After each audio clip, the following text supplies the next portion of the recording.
Welcome back to the Edgewater Avenue YouTube channel. Today we have a long overdue tutorial. This is how to make these sunny bottoms with a continuous strap instead of a side tie. Now I'm not going to be going through the full tutorial on how to make the sunny bottoms. I'm going to be kind of skipping around. And so if you're looking for more of a step-by-step instructional, I will link the video tutorial as well as the written directions. So let's jump right in. I'm going to be making the sunny bottoms from start up until the very last step where you need to thread the straps through. So that's where we're at. This pattern is a best-selling style. It is very popular, so if you don't already own it, go get it. So when it comes time to cut the straps, instead of cutting two straps, you're going to be cutting one continuous strap. And at this step, I just cut something super long that I knew I wouldn't need the whole thing for, but I just wanted enough to be safe. And in a second, I'm going to show you exactly how I calculated the final length.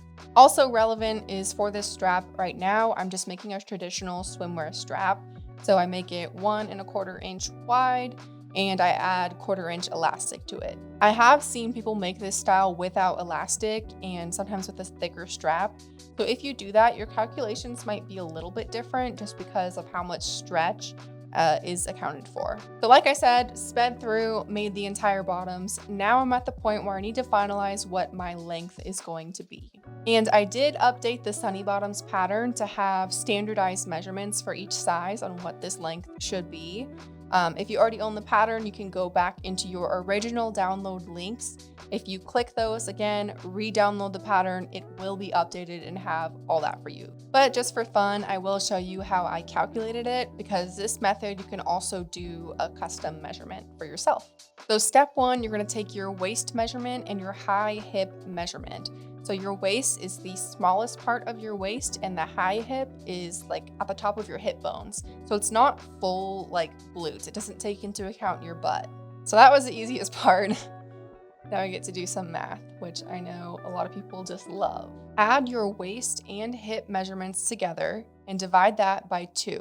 What this is gonna do is it's gonna give us an average between our high hip and our waist. And the reason that I want to work with this average instead of just going off the waist or just going off the hips is because these bottoms, they sit kind of high. So you wear them high on the hips, closer to your waist, but they also dip kind of low, they're like pretty low rise. So I thought that the average would be a better measurement to start with. I just thought that that would make the most sense, that they could be worn maybe even in a couple different ways. So take that as you will. Anyways, back to math. So we have this average measurement and now I want to take away some of that average.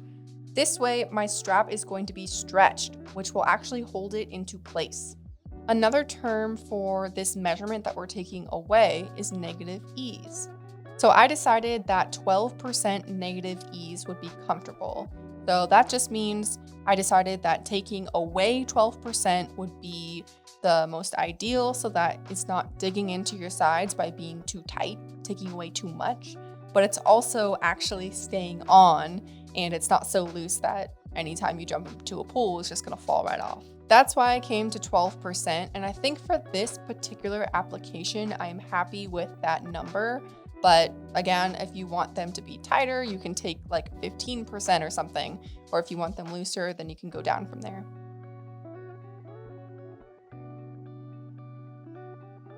So we've decided what percentage of negative ease we want, but now we need to figure out how much that actually ends up being. So to do this, I'm going to take our average and I'm going to multiply that by 0.12, which is that 12%.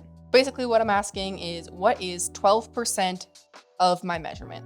Once we have that number, that is how much we need to take out from our original measurement. So in this case, our original is that average.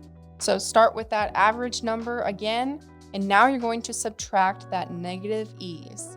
And this gives you how long your finished strap should be. Now I do recommend adding like 2 to 3 inches to that as seam allowance. And you'll see why there needs to be so much right now. So to make this strap continuous, I first want to thread it through both the front and the back. Using a loop turner for this makes it so much easier. Highly recommend doing it this way. If you don't have a loop turner, you can use a safety pin. Now take the 2 raw edges of the strap and stack them on top of each other.